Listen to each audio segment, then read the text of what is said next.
After dinner, while I was relaxing in the living room, I got notification that this was delivered. I was so excited. Yes, I found these on the For the Love of Cards. Someone was posting them, and I just wanted to jump on real quick because I just wanted to show you this deck. I just got it in. Very excited. Yes, I just posted a screen capture of the app cards, and I said to myself, yeah, I really do need these. And I already went crazy on a tarot spending spree last week, so I have to cool it for this week. I'm just waiting for the Marshmallow Marseille deck to come in, and just want to come on quick and show you the tarot decks that I got in my reaction to the physical copy of the Robin Wood Tarot. The first deck that I got this week was the Marseille Cat Tarot. I got the Tom Benjamin book, and I wanted to have this deck to go along with it. And it's really adorable. It really is a nice deck. I also have the Marshmallow Marseille coming as well. That should be here either Monday or Tuesday of next week. But this is just a beautiful deck. While I was looking online, I also noticed this beauty. It's the Universal Goddess Tarot, and it's amazingly beautiful, well drawn. This is really kind of a female-centered tarot. There's not a lot of masculine energy. Actually, there's no masculine energy in this deck at all. There's only like 2 representatives of a male character, and they're just really thrown in there. I really do love this deck. I'm not sure if I'm going to read with it, but it is absolutely a beautiful deck. I'm just going to open and show you what they look like real quick, because I do think it's worth a second or two to show some of the images on the deck. So the artwork is really beautifully done. And this is just a beautiful image, and whatever your thoughts about High Priestess and what she would look like, this is definitely it.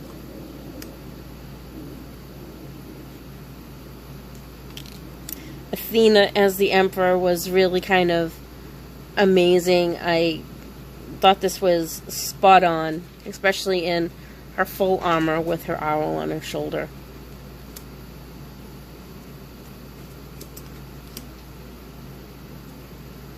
This is Lo Scarborough, so of course they had to show, you know, this goddess through the male gaze, sort of say. But yeah, this deck is really very beautiful, diverse deck. And I just wanted to show you. Let me see if I can find it. But no. Of course, I can't find it when I want it, right?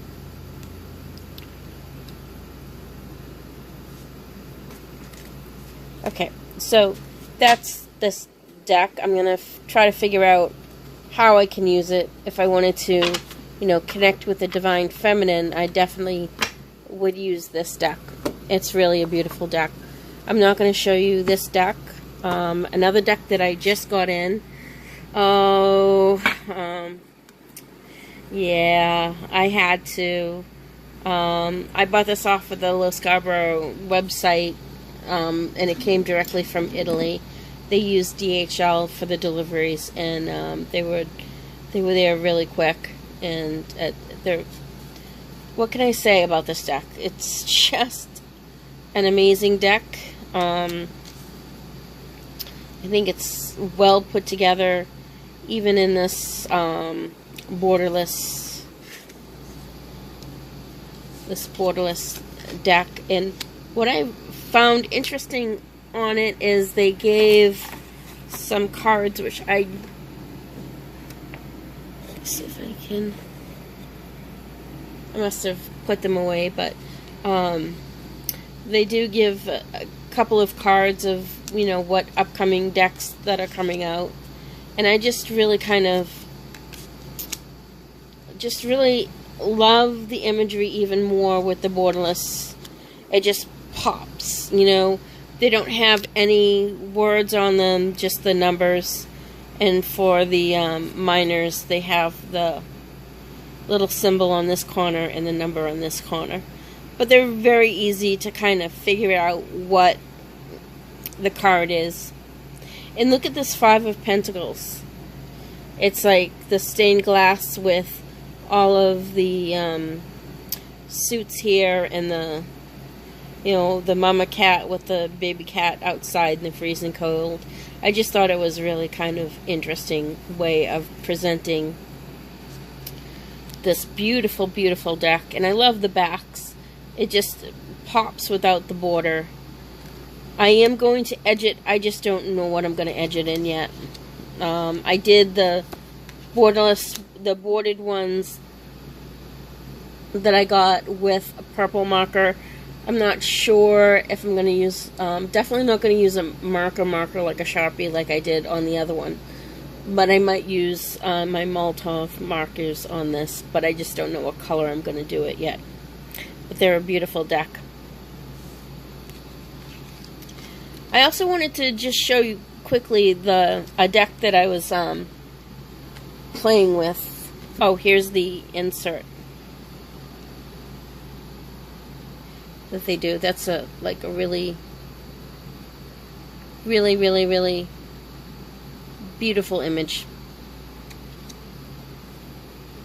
Just want to put these over here. I wanted to show you a deck that I was playing with tonight before I went to dinner. It's one of my oldest decks that I have, and it's a tarot deck, but it also has some extra cards in it, and it's called the Fairy Wicca Tarot. And it's very, very good. It's a well-made deck, and it's from, I want to say I got this deck in about 2002 to 2003, and I was very attracted to the imagery in this deck. I haven't seen too much on this, and I just wanted to go over. It was created in 1999, and it's 83 full-color tarot cards and booklet. And this is from Llewellyn.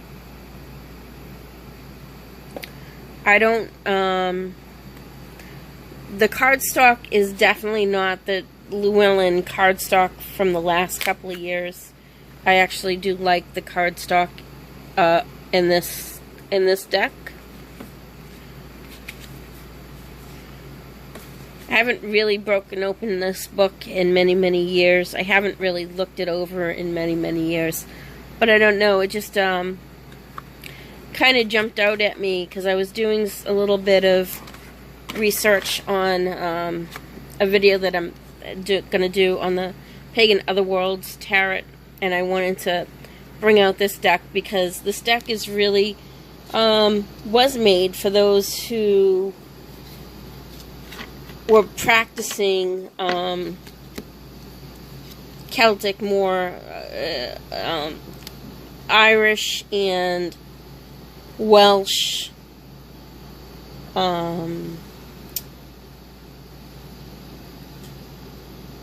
witch belief, or it's called the Fairy Wicca Tarot, and I guess the whole point of this is that it was Wicca based. It's witch based, And the cards are just absolutely beautiful. And I kind of do like this I'm not bothered by the Christian symbolism in this. And there's more information in the book. I just can't remember the justification of using this in this particular deck. But it just fits well. And they put other, you know, symbolism in here, like the salmon. And they do very much go by a pip deck.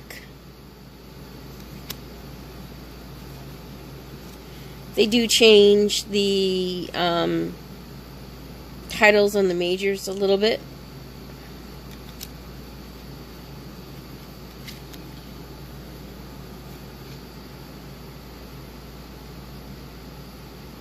And this is definitely Irish-based right here. And I do like the fact that they do bring in the Irish mythology, Irish Celtic mythology. This is Manon McLear.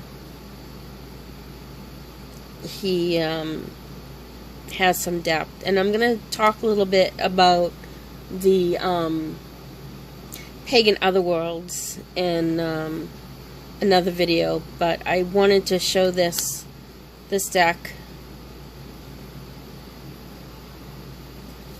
This is one of the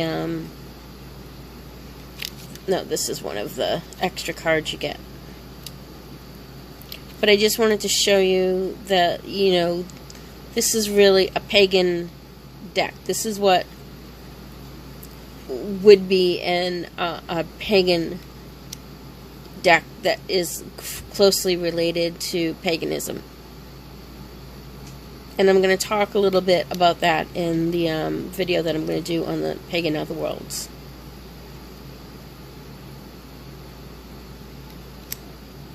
This is just very beautifully done. So hold on, I'm going to take out the deck that I really wanted to talk about that. And hold on, I'll be right back. Okay, so this is the deck that I was drooling over when I downloaded the app. And it's really a very beautiful deck. So this is my reaction to the physical deck. Oh, this is the little white book. So it's nice little white book.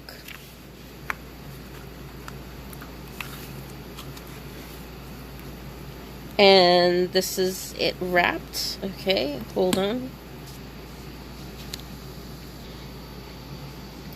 Oh wow, the back is so beautiful. Look at that Celtic knot on the back. Oh, it's gorgeous. Here are the cards. Oh yeah, I'm gonna see if I can trim these cards. The borders are absolutely hideous on them. And the paper stock isn't.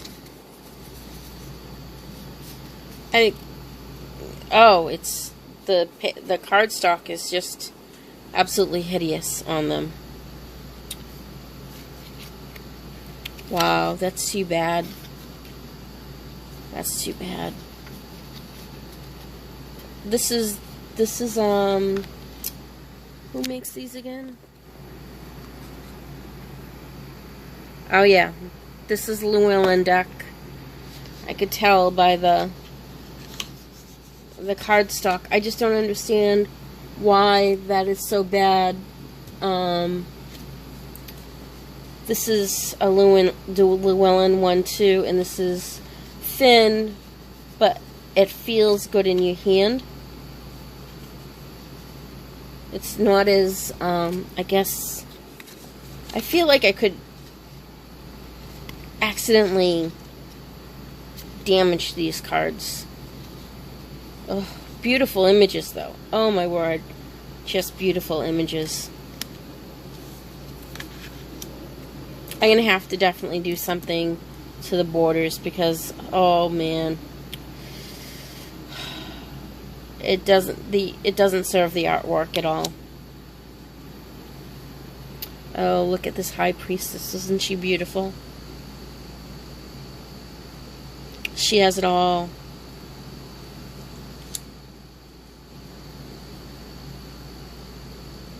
The Empress.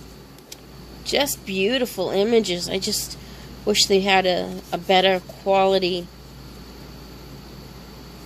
You know, the thing is, on cards like this, I wouldn't mind paying a little bit more.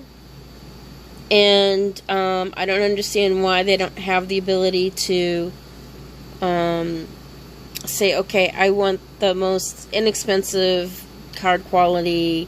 This would be the most inexpensive way. And then allow people to choose to get the card quality that they want, because this is not the quality of cardstock that I would like. But overall, the images are just super, super, super beautiful on this deck.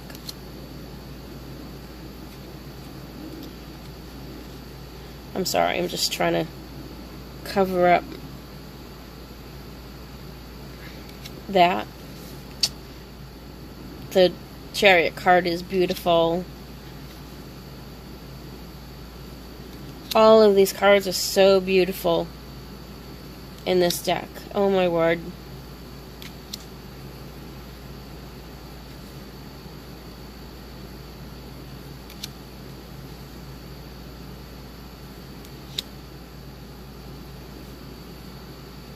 Someone pointed out this Death card, and yes, I do agree. It's beautiful. And would be so much more beautiful if the borders were gone. I think that this might be my first trim project, honestly, because those borders are just so hideous on this this deck.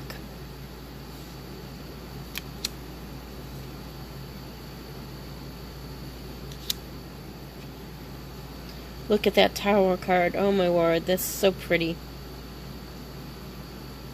It's like almost like a lighthouse almost. Is that water?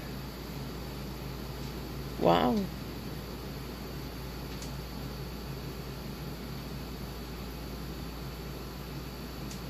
Yeah, gorgeous. Look at the star.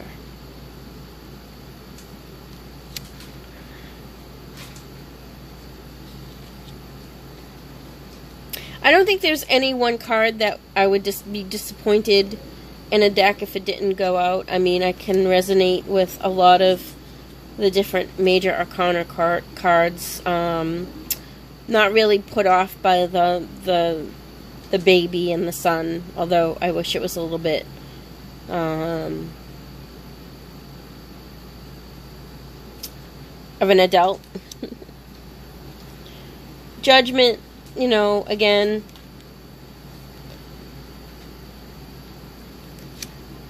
one thing that does bother me in a lot of cards is like the naked woman and the lack of naked men. So, and another pet peeve of mine is the Empress pregnant in almost a lot of these decks. Is that annoys the living daylights out of me. Even in my favorite Everyday Witch tarot, she's pregnant, and I'm like saying, why? It's not necessarily about a woman's fertility or being pregnant. So, yeah. This deck is so gorgeous that I'm gonna have to take these borders off. And there's one thing about them being so cheap, meaning under 20.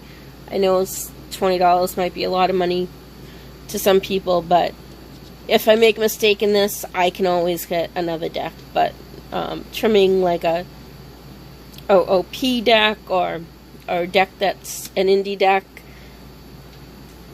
that would be something. You know, it's like I even had to build enough courage to edge my the Damn Darcy mermaid deck. It took me a long time to edge these, and I thought I matched the color so beautifully in this. So I'll be right back because I want to talk about something about the Fairy Wicked Tarot. Just give me a second, I'll be right back. Okay, so I'm back, and I wanted to talk a little bit about this. In the Fairy Wicked Tarot, I always thought was more of an oracle deck than a straightforward tarot deck, because they do change quite a bit of the deck, enough that you'd have to really consult this book. It's really more than a little white book. It really does have a lot of information in here. And I wanted to pull out this one because I guess I wanted to talk about this because 15 in a normal deck would be the devil, and in this deck it's represented as with Christ and this other image on here. Probably Cernunnos, and not a really great depiction on him. And for a lot of years, I had a real hard time with this imagery on this particular deck. And although I find the deck really beautiful, the imagery is really beautiful within the deck, I had trouble with cards like this. And I'm not sure why they did it, but let me read to you from this. And they don't claim that it's the devil card, but they used it in place of the devil card. And it says, which god do you follow? Perhaps one or the other, perhaps both, perhaps neither. Beware of your own desire. Find out the innocence within your heart. Reunite with nature. Merge with the law of love. There is peace. Open yourself to it and find blessings of the ancient ones.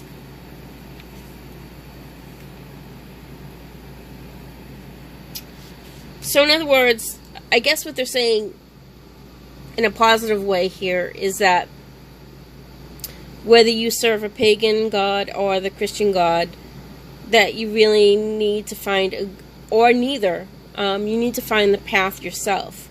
But that's really not the message in the traditional devil card at all. And although you can make the case that it could be being mindful of your own belief system, and you can go down that rabbit hole of being so rigid that you're unable to see peace. And I'm hoping that's the way I really kind of always treated this card, is like a step in, like, if you're unsure about your belief structure, or you know you're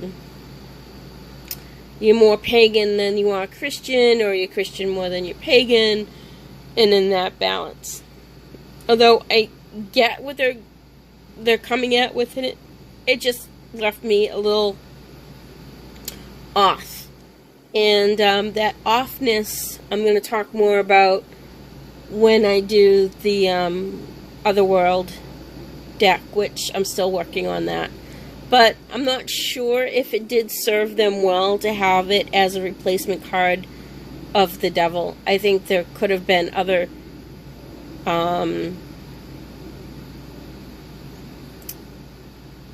Celtic or Celtic Irish,